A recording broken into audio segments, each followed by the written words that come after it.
with our team back from lunch. There's Troy, our construction manager, talking with the team members, doing a great job, guys. And this is the guy I want to see. I'll let you get back to it.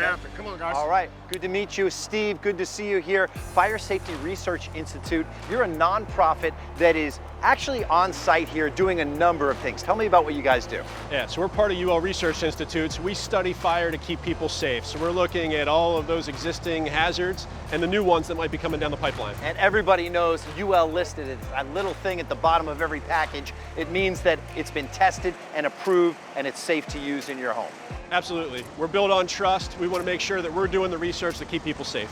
Now, you're here to educate, but also you've got a big installation process going on. Let's start with some of the fire prevention methods and smoke detection methods. What do we got going on? Sure. So people don't know how fast fire is. We're actually seeing fire deaths increase in the United States, something we need to turn around. So what we're putting in here is the latest smoke alarms that meet the latest UL standard that are able to resist nuisance alarms. So people cook, people burn toast, people broil burgers, it sets that alarm off and then the alarm goes in the drawer. We need to keep that from happening. So this has the latest alarms that resist those nuisance alarms and only go off if there's a real fire. Sort of smart smoke detectors, Absolutely. right? They can tell the difference between the different types of fumes and smoke. Yes. And how many smoke detectors do you need in a house? You gotta have one in every bedroom, right? But where else?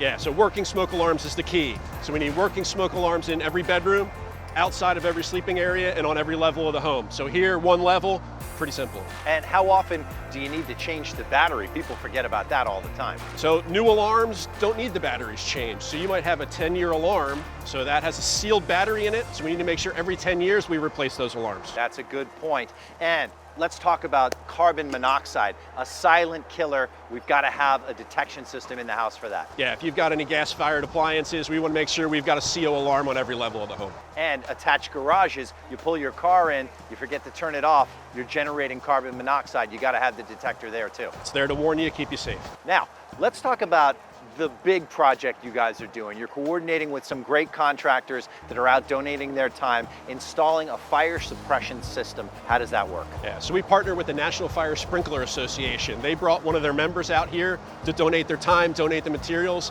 and make sure this veteran family's safe.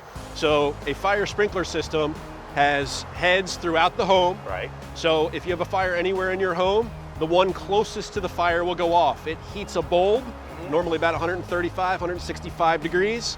That one sprinkler goes off, contains that fire. We see it contains the fire 90% of the time with just one head. That is great. So you're not setting off all of the heads throughout the house and maybe soaking all of your belongings. People worry about that with insurance. Now, what's it gonna mean when you finish this job up and you know that this family is gonna be safe and sound and protected from fire and smoke? Incredibly important with everything this veteran's been through that they've got that peace of mind and they're fire safe. And we need your viewers to be fire safe as well. So we need them to know to have an escape plan. Know 2 ways out of every room, and if you can't get out, get a closed door between you and that fire. And then close that door before you go to sleep at night. Close before you doze. Get that protective barrier between you and a possible fire before you go to sleep at night. Keeps your family safe, keeps everybody fire safe. Amazing stuff you're doing. Great advice for our viewers. I'll let you get back to it. Thank you. Keep up the good work. And guess what? I have one more cool adventure coming up for our family right after this.